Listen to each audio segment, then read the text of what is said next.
Doy la más cordial bienvenida a cada uno de los alumnos y alumnas que se integran a estudiar en el Instituto Teológico Interdenominacional, entidad académica perteneciente al Consejo de Pastores de la Quinta Región Valparaíso.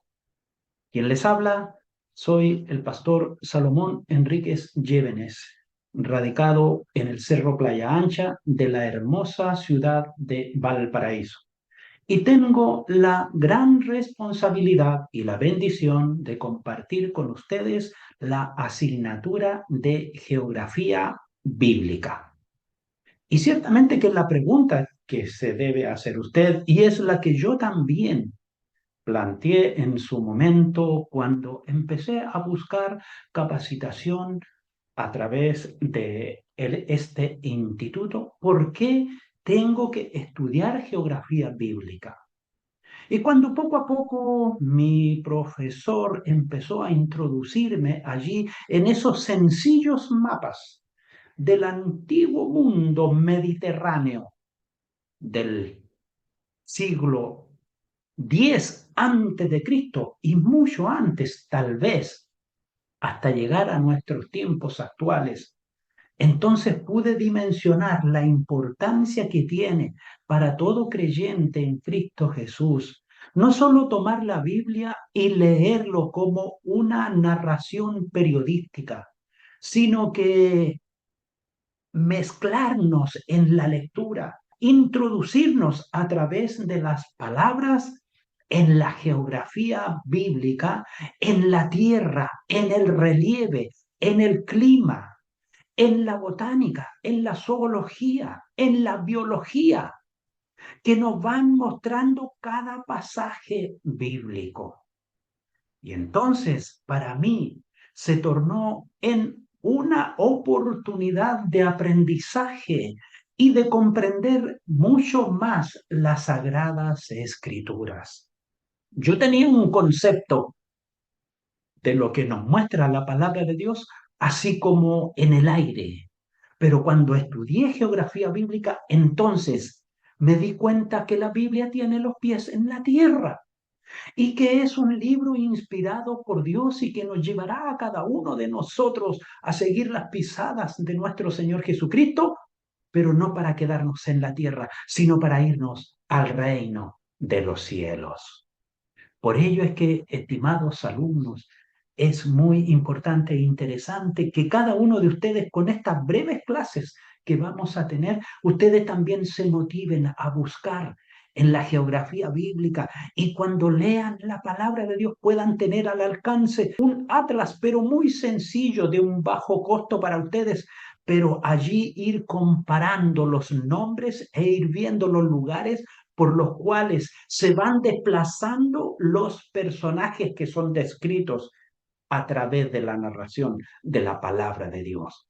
Y para poder darnos cuenta cada uno de nosotros, no solo de aquello que viene del pasado, sino que de aquello que en el futuro el Dios eterno hará en esta tierra, en este mundo, y precisamente allí en la zona del Mediterráneo, en aquella tierra que nosotros oímos como Canaán, por ejemplo, y que hoy tiene diferentes nombres, aquellos lugares, aquella zona geográfica, como la Mesopotamia, que la conocimos, y que hoy también tiene otros nombres, otras naciones, otros pueblos, otros países han configurado aquel territorio.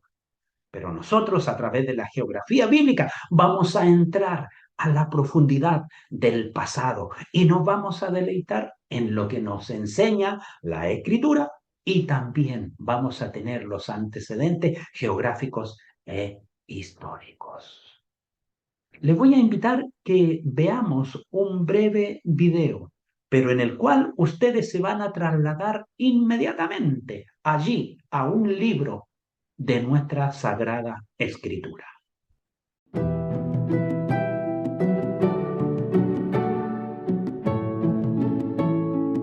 Alrededor de 200 millones de años atrás, la Tierra lucía muy diferente a como es hoy día. Los científicos creen que millones de años atrás hubo un supercontinente llamado Pangea. Alfred Wegener, un meteorólogo alemán, fue el primero en proponer que nuestros 7 continentes en algún momento estaban conectados como un rompecabezas, creando un supercontinente. Durante millones de años, Pangea se dividió en 5 capas masivas llamadas placas tectónicas. Estas placas se movieron lentamente hasta donde se encuentran ahora. Si observas un mapa con cuidado, notarás que la costa este de América del Sur casi encaja con la costa oeste de África. Si tomas América del Norte y la giras un poco, encaja justo al lado de Europa. A pesar de que en aquel tiempo pocas personas aceptaron la idea de Wegener, un científico llamado Fred Vine encontró evidencia en el suelo del océano que confirma la teoría del movimiento continental de Wegener. Desde entonces, fósiles de plantas y animales que han sido descubiertos alrededor del mundo confirman la idea de que una vez nuestros continentes estuvieron conectados. Hoy en día, la mayoría de los científicos están de acuerdo con las teorías de Wegener, que alguna vez fueron revolucionarias sobre el movimiento continental y sobre el supercontinente Pangea.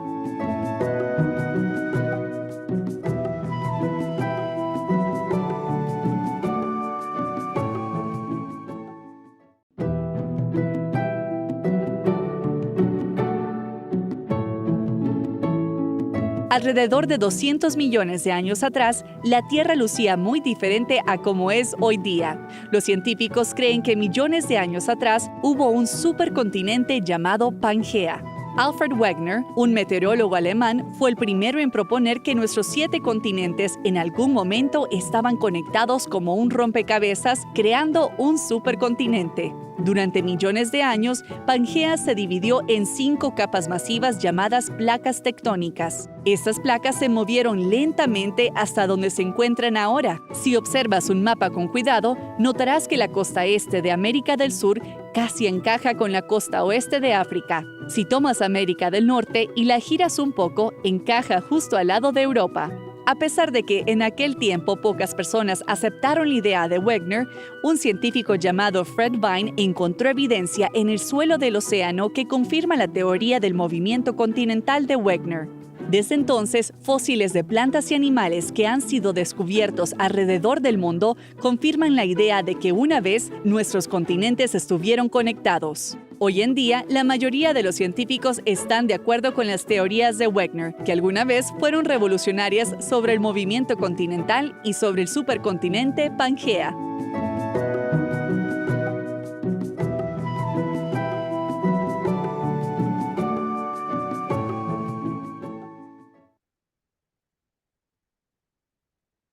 Y ciertamente que es tan breve el video que tenemos que repetirlo para verdaderamente no perder ninguna esencia de la enseñanza que nos queda, de aquello que nos dicen los científicos.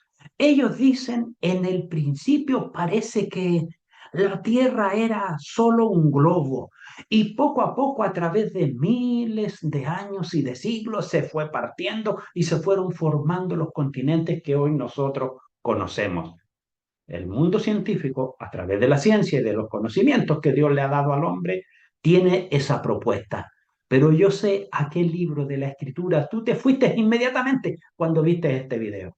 Al Génesis, claro que sí, el Génesis, porque a través de él nos muestra perfectamente en esos primeros días de la creación que así era el mundo en el principio. Era solo una masa envuelta en agua y el Espíritu de Dios dice que ahí se paseaba sobre la faz del abismo.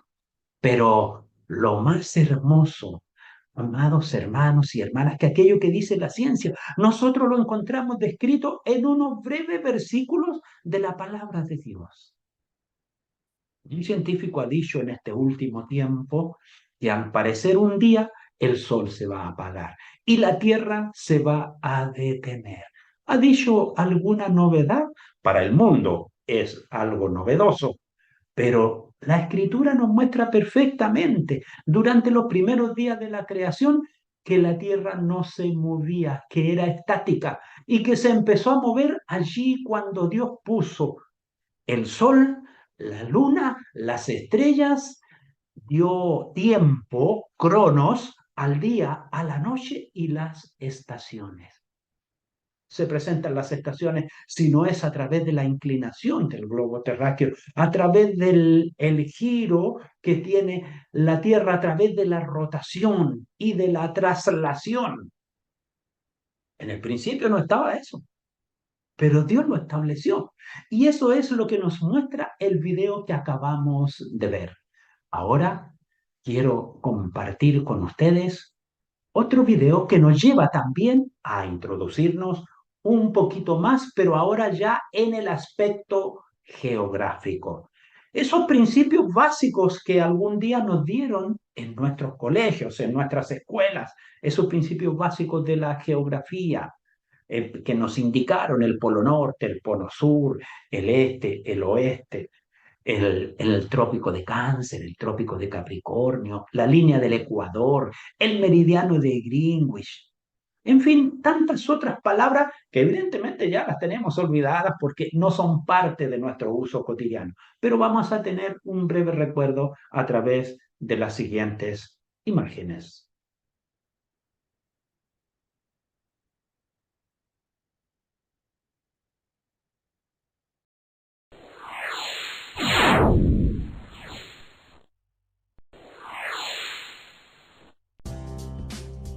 Puntos, líneas y círculos imaginarios. La Tierra no es una esfera perfecta, es decir, está achatada de sus polos. Con el fin de poder ubicar los hechos y fenómenos en la superficie terrestre, se ha dividido al globo en líneas imaginarias verticales y horizontales que se conocen como meridianos y paralelos respectivamente. Estas líneas se utilizan como referencias geográficas para localizar un sitio o un fenómeno geográfico de la superficie de la Tierra, así como para comprender los fenómenos naturales como las estaciones del año. Paralelos. Son círculos imaginarios perpendiculares al eje y paralelos al ecuador. Su tamaño disminuye al acercarse a los polos y divide la Tierra de manera horizontal. Ecuador, Trópico de Cáncer y Capricornio, Círculo polar ártico y antártico. Meridianos. Son líneas curvas imaginarias que van de polo a polo, dividiendo la Tierra en forma vertical.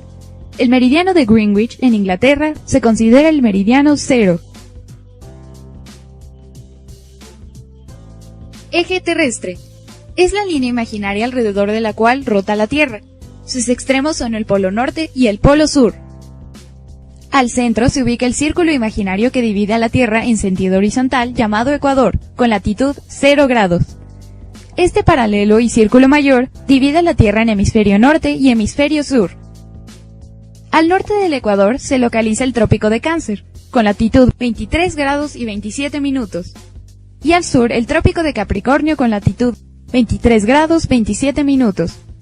En los extremos de la Tierra se encuentran el círculo polar ártico y el círculo polar antártico, con latitud de 66 grados y 33 minutos en el polo norte y con 66 grados y 33 minutos en el polo sur, respectivamente. Estos paralelos se utilizan para explicar fenómenos geográficos, como la formación de las zonas térmicas de nuestro planeta, ya que los paralelos las delimitan. Por ejemplo, la zona cálida o tropical se localiza entre los trópicos de Cáncer y de Capricornio. Las zonas templadas se ubican entre ambos trópicos y los círculos polares ártico y antártico. Finalmente, las zonas frías entre ambos círculos y los polos norte y sur. Coordenadas geográficas. La latitud, longitud y altura son las coordenadas geográficas que permiten ubicar cualquier punto de la esfera terrestre. Latitud es la distancia que existe desde cualquier punto de la superficie terrestre hacia el paralelo ecuador con latitud 0 grados. Es el círculo máximo. Longitud es la distancia desde cualquier punto de la superficie terrestre hacia el meridiano de Greenwich con longitud 0 grados, ya sea hacia el este u oeste de dicho meridiano. La superficie terrestre no es plana, sino que es irregular. Por ello, todos los lugares tienen diferente altura, para lo cual se utilizan las siguientes coordenadas. Altura es la distancia vertical entre la base y la cúspide del relieve, y es siempre constante. Altitud es la distancia vertical entre el nivel medio del mar y cualquier punto de la superficie terrestre, por lo que es variable. La Ciudad de México se localiza a 19 grados 25 minutos de latitud norte y 99 grados 7 minutos de longitud oeste. Y se encuentra a 2.240 metros de altitud, debido a que se mide la distancia vertical entre la ciudad y el nivel medio del mar. La altura, por el contrario, es la elevación de un punto con respecto a otro de diferencia, esté a nivel del mar o no. A continuación, voy a presentar unas diapositivas en las cuales vamos a ir introduciéndonos en la geografía allí del Oriente Medio, del Mediterráneo, desde los tiempos actuales, tratando de acercarnos un poco hacia ese pasado. ¿El cuál pasado? El pasado que nos muestra la Sagrada Escritura desde el libro de Génesis en adelante. Y por cierto, en las clases subsiguientes vamos a ir viendo algunos detalles mayores. Junto con esta presentación voy a ir presentando algunos vocablos, algunos nombres con puntos geográficos de orientación, pero que son términos usados en la escritura. El objetivo de la presente asignatura, tal como lo he señalado desde un comienzo, es que ustedes puedan cultivar un estudio cuidadoso de los diferentes escenarios geográficos de las tierras bíblicas, de modo que así puedan comprender de mejor forma la palabra de Dios. Y por supuesto, valorar la importancia que tiene la geografía histórica de las tierras bíblicas y reconocer cómo esta región ha ejercido influencia no solo en el aspecto bíblico, sino también en el desarrollo de los sucesos a nivel mundial. Porque esta zona geográfica que nosotros nos vamos a dedicar a estudiar verdaderamente se conoce, por ejemplo, a Jerusalén como el ombligo del mundo, porque a ella llegan y a través de ella se mueve todo el comercio del Mediterráneo allí en la zona europea. Por cierto que también a través de este estudio nosotros vamos a reconocer el patrimonio cultural bíblico del cual cada creyente es un férreo defensor.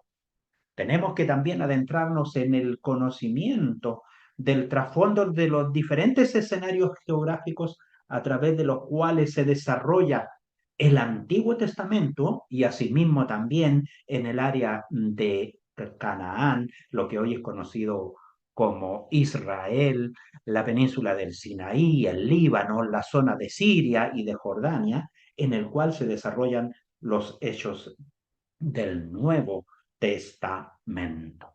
Y aquí estamos en este punto, en este mapa que nos muestra lo que es el mundo de hoy, pero hay unos puntos geográficos que no van a cambiar de línea. Puede que tal vez en cuanto a relieve, unos estén más arriba, otros estén más abajo, pero en cuanto a su forma, no ha cambiado desde los siglos en que empezamos nosotros a tener conocimiento de la geografía bíblica. ¿A qué me refiero específicamente? Me refiero a los océanos o mares que rodean, que circundan las áreas geográficas terrestres que aquí nosotros vemos. La parte superior, ahí está el polo norte. La parte inferior, lo que dice Yemen, es el polo sur. Hacia la derecha o el oriente es la zona de Irán, Afganistán, y el oeste o el poniente es la zona del mar Mediterráneo. Y en esto es importante que vamos recalcando, por ejemplo, en la Sagrada Escritura, nosotros para referirnos al norte podemos encontrar la palabra septentrión. También se le puede conocer como Boreas en la lengua griega o Aquilón en un término romano, que es un viento del norte y frío.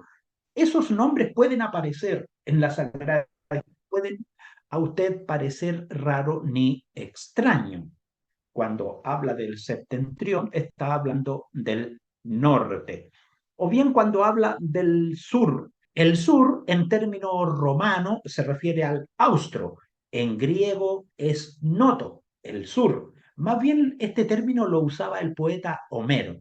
Pero bueno, para nosotros es más común el austral, el austro, o también meridión o meridional. También se menciona en los textos bíblicos como el sur. Ahora, ¿cómo ubicamos el este o el oriente o el naciente? Cuando hablamos del este, estamos hablando del euro en término griego, viento del este, en Vultruno, término romano o latino, y nos estamos refiriendo al este, el oriente, el naciente o el levante. Cuando le hablan de las naciones del levante, se refieren a las naciones del este. Por ejemplo, en España, en Roma, se habla de las naciones del levante, refiriéndose al Líbano, Israel, Siria, Irak, Jordania, las naciones del levante. Ahora, ¿cómo llamamos el oeste? El área del mar Mediterráneo para nosotros. El oeste en griego es como el céfiro, el poniente, el occidente o el ocaso. Y por cierto que como tenemos en este mapa la ubicación de algunos mares, también vamos a hablar de ello. A la derecha, es decir, la cuenca mediterránea que baña el Líbano, Israel, Egipto, Turquía y toda la zona griega que alcanzamos a ver en este mapa, ahí está el mar Mediterráneo. Pero en las Sagradas Escrituras se habla de el mar grande, como también se muestra como el mar occidental. Mar Mediterráneo es un nombre moderno, es un nombre nuevo, pero en la Biblia es el mar grande o el mar occidental. Después, con el tiempo de los romanos y en latín, se le llamó Mare Nostrum. Así que cualquiera que sea el concepto que usted encuentre, no tenga miedo de usarlo. Mare Nostrum, mar Mediterráneo, el mar grande como término bíblico, el mar occidental como término bíblico o el mare nostrum. Ahora nosotros también vamos a encontrar, cuando avancemos un poco más en el área de Canaán, vamos a encontrar el mar de la Galilea y el mar Salado. En su momento vamos a hablar de ello. Pero hay una palabra sí que no quiero dejar pasar y que se refiere a la expresión ponto. Ponto significa gran masa de agua. Por ejemplo, el ponto eurixino es una gran masa de agua conocida como el Mar Negro. Ahora nos vamos a ubicar en los océanos y en los mares que encontramos ahí.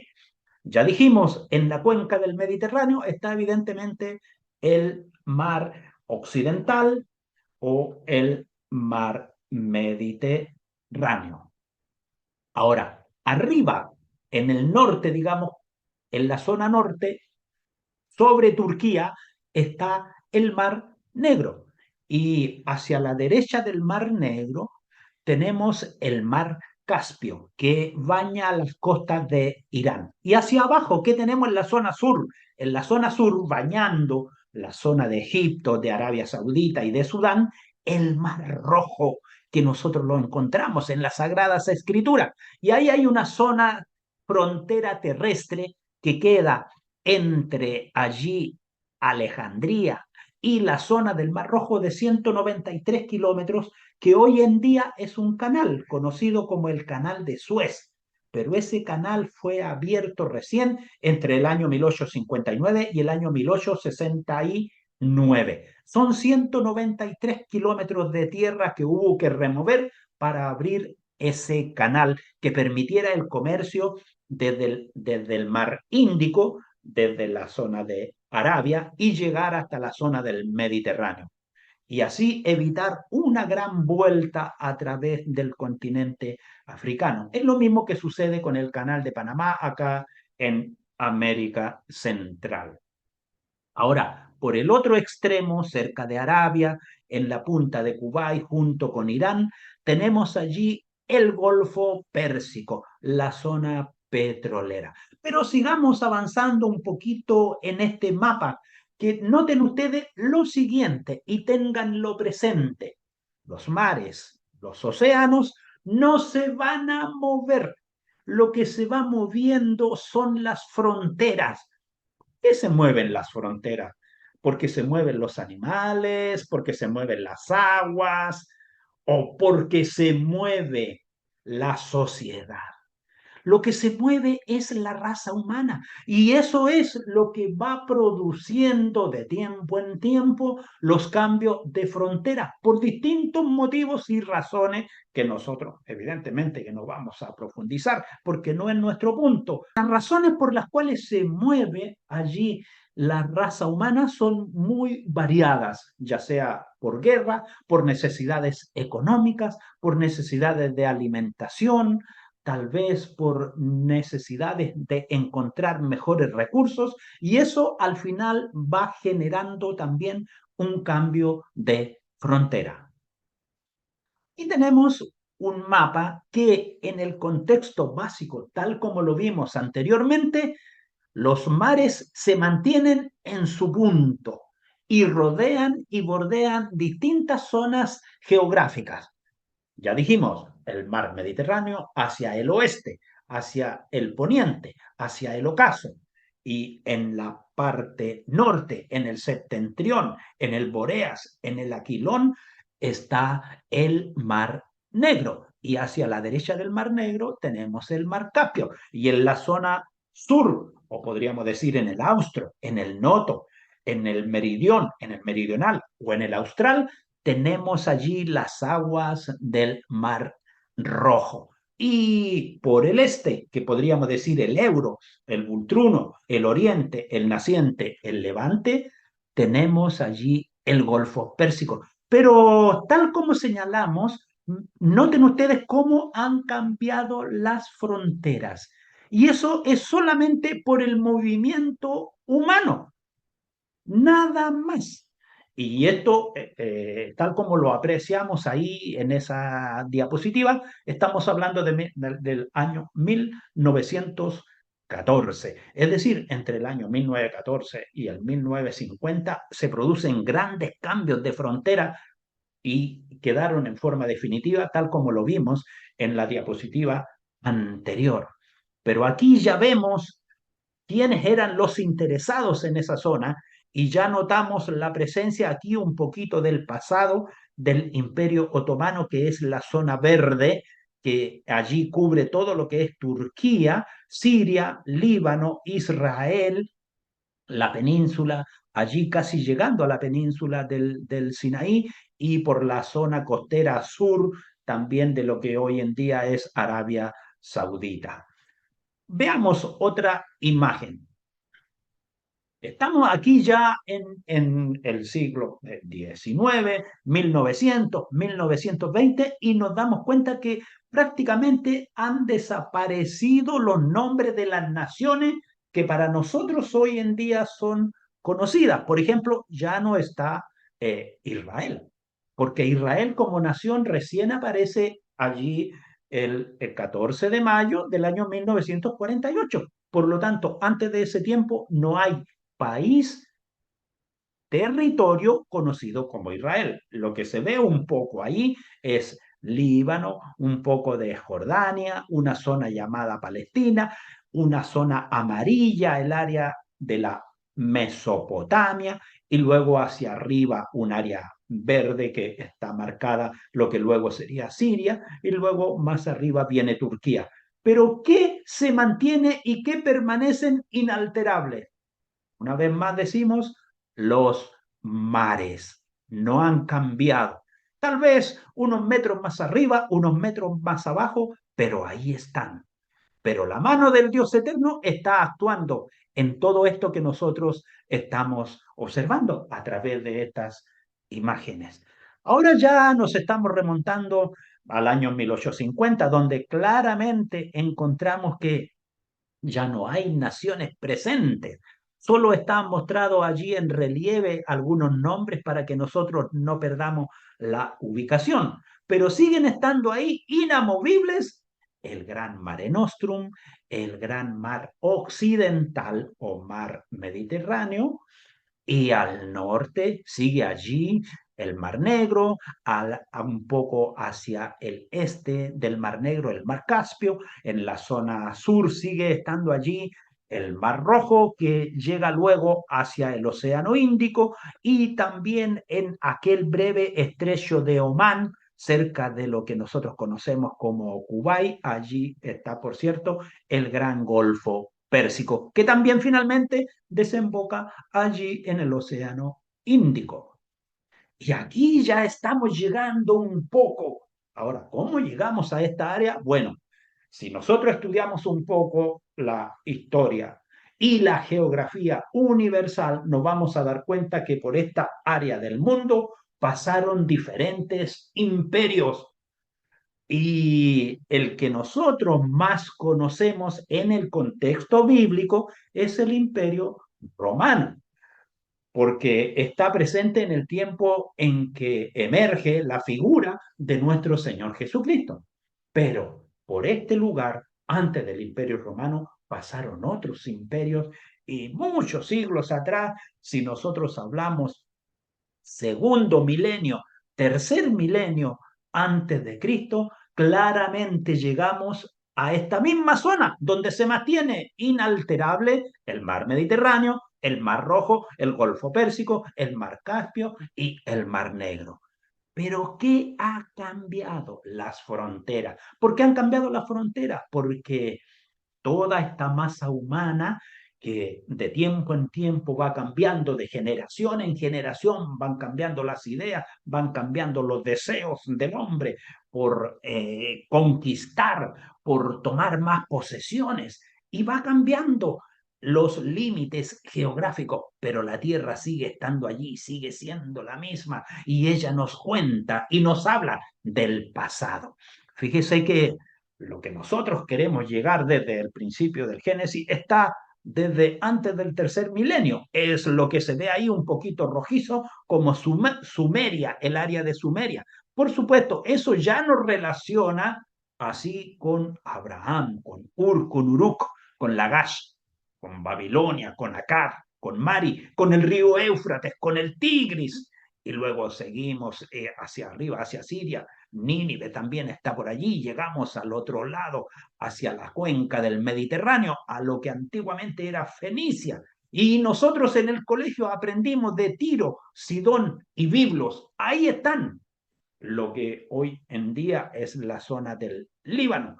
Y luego un poco más abajo encontramos allí lo que hoy en día para nosotros es una porción de tierra llamada Israel. Y en este mundo es donde nosotros nos vamos a adentrar y donde vamos a conversar más detenidamente. Aquí encontramos otro mapa en el cual se nos muestra un aspecto muy especial. Algunos especialistas y estudiosos lo llaman el creciente fértil.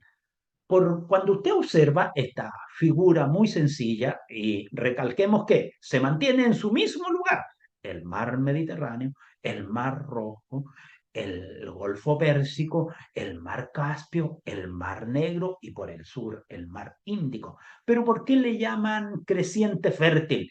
Porque cuando usted mira desde el lado donde dice Elam, desde la punta del Golfo Pérsico, y hace así como un semicírculo hasta llegar a la zona del estero de Egipto, o a la altura allí de la zona del mar Salado, se forma como una media luna, y le llaman los estudiosos el creciente fértil, porque todos los movimientos humanos se produjeron de esta manera, es decir, nadie se puede mover si no tiene agua. ¿Y de qué forma? En la forma natural en que se desplazan los ríos Éufrates y Tigris. De esa manera, desde la gran Mesopotamia, desde el inicio de las civilizaciones, se empezó a mover allí la masa humana, buscando y conquistando otros territorios, y de esa manera suben hacia lo que nosotros hoy día conocemos como Siria, lo que es la tierra de los hurritas, tal como lo menciona aquí este mapa. Luego se baja hacia Hamad, Damasco, y se sigue hacia el sur, hacia la cuenca muy débil del Jordán, pero hay agua suficiente para la supervivencia y pueden llegar e incluso hasta Egipto, como lo fue para María y José, para Abraham y Sara y toda su cohorte que llegaron hasta Egipto. Esta área entonces es conocida como el creciente fértil, como la media luna fértil. Si ustedes lo escuchan en algún momento, se llama así de esa manera, porque configura como una luna creciente allí invertida, pero porque esa es el área que es posible en que se produzcan movimientos humanos. Y aquí ya tenemos una figura, pero antiquísima, antiquísima. ¿Y quiénes siguen estando en el mismo lugar?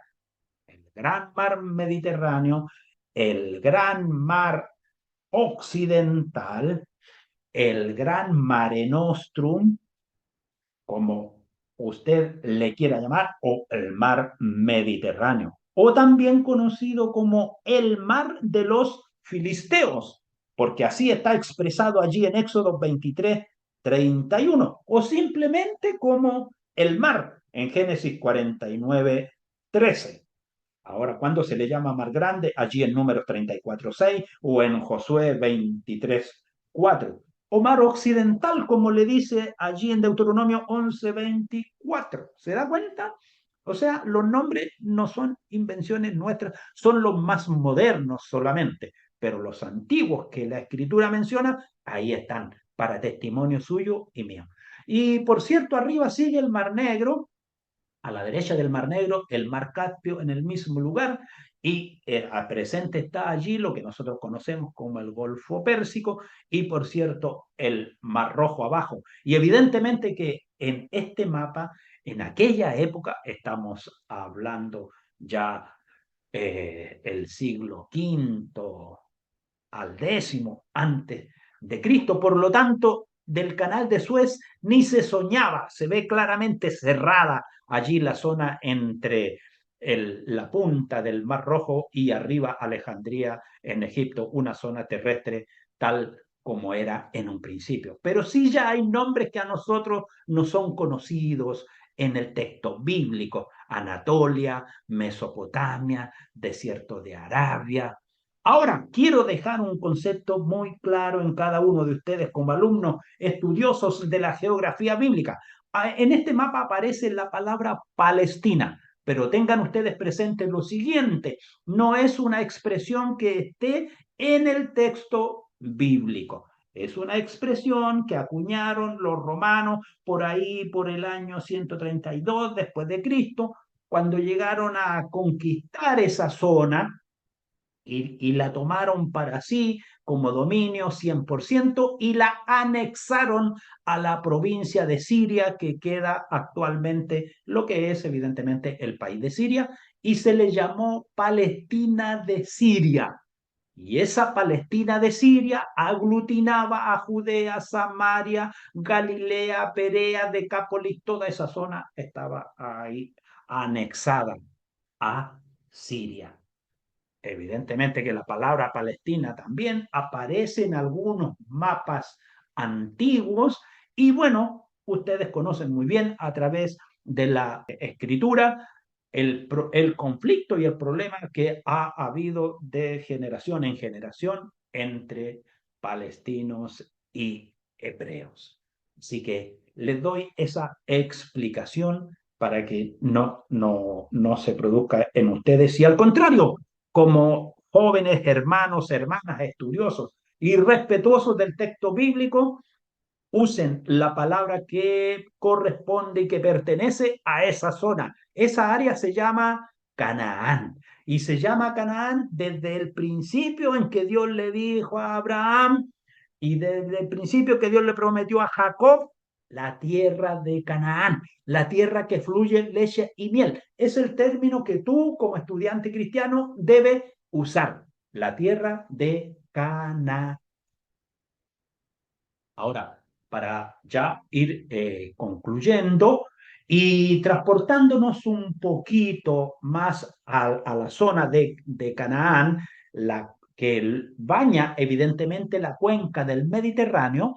Ahí nos encontramos con toda esta área que se conforma allí, partiendo desde arriba con el lago Ule, un pequeñito lago que se forma allí arriba, y luego desde ese lago caen aguas desde el monte Hermón que llegan allí al mar de la Galilea, y asimismo también alimentan al río Jordán.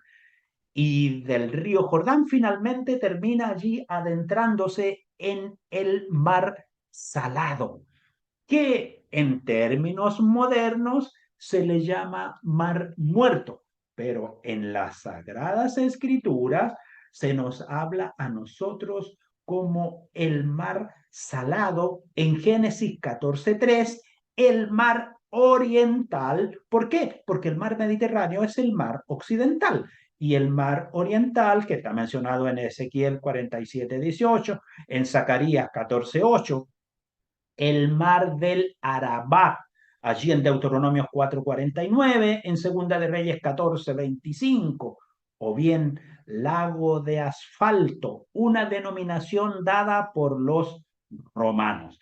Y un término más moderno es el mar muerto. Pero usted, insisto, como estudiante bíblico y que está aprendiendo en un instituto bíblico, usted use los términos bíblicos, porque eso es lo que usted tiene en las Sagradas Escrituras. El Mar Muerto es una denominación muy reciente, muy actualizada.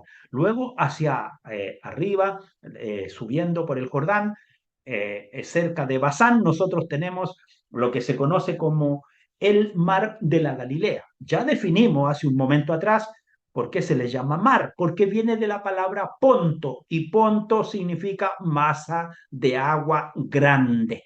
Y una masa de agua grande en aquellos tiempos en que nosotros estamos estudiando era considerado un mar. Pero cuando nosotros lo miramos geográficamente nos damos cuenta que es un lago. Bueno, ese lago que para nosotros es el mar de la Galilea, que es conocido allí también como el lago Genesaret. El mar de la Galilea se le dice en Mateo 18, en Marco 1:16, y el lago Genesaret se le dice allí en Lucas 5:1, o el lago o mar de Tiberiades en Juan 21:1. ¿Por qué mar de Tiberiades? Es un nombre moderno, es un nombre romano que le colocaron a aquel lago justamente al levantar también, al fundar la ciudad de Tiberia en honor al emperador Tiberio. Es decir, estamos hablando de una época totalmente reciente, en el principio de la era cristiana. De modo que el nombre antiguo de este lago Genesaret, mar de la Galilea, o lago Kinneret, conocido así por los más antiguos, porque tiene como la forma de un arpa hebrea, por eso se le dice lago Kinneret. Y lo encontramos allí en Números 34:11 y en Josué 13:27.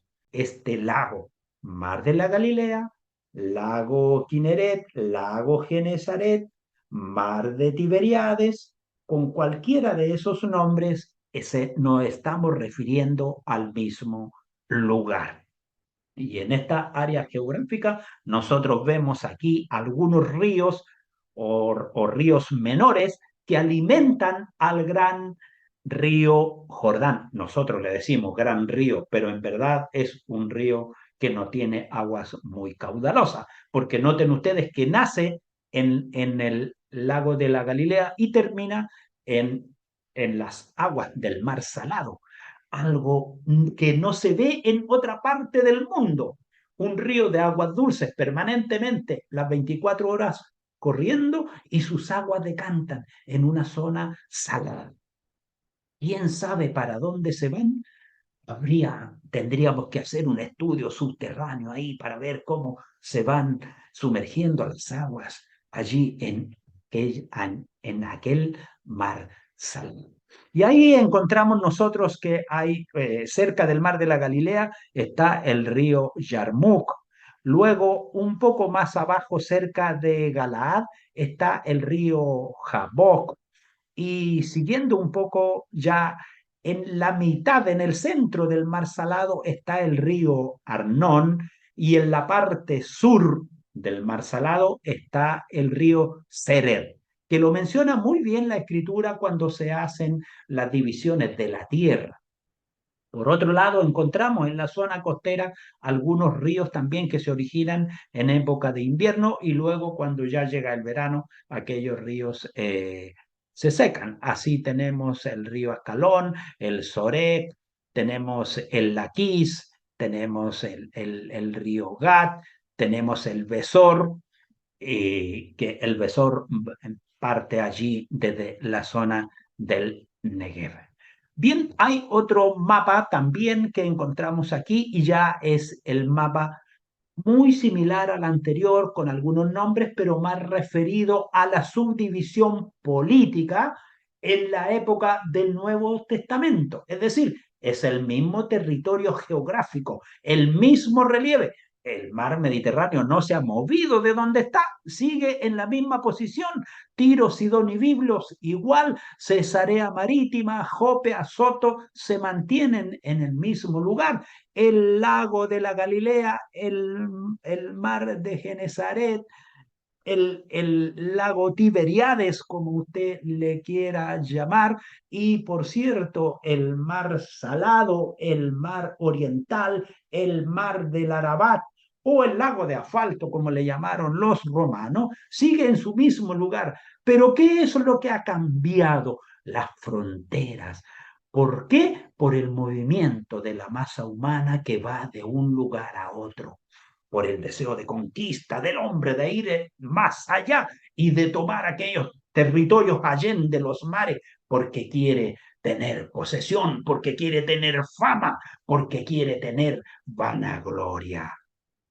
Y así, con este mapa, ahora les voy a mostrar el siguiente para que ustedes lo tengan presente. Y es el último para que lo estudien. Estimados hermanos, aquí está el reino de David y de Salomón unificados. Y les voy a dar algunas citas como tarea para la casa, para que ustedes las puedan estudiar. Los límites de la tierra prometida a Israel. Éxodo 23, 31.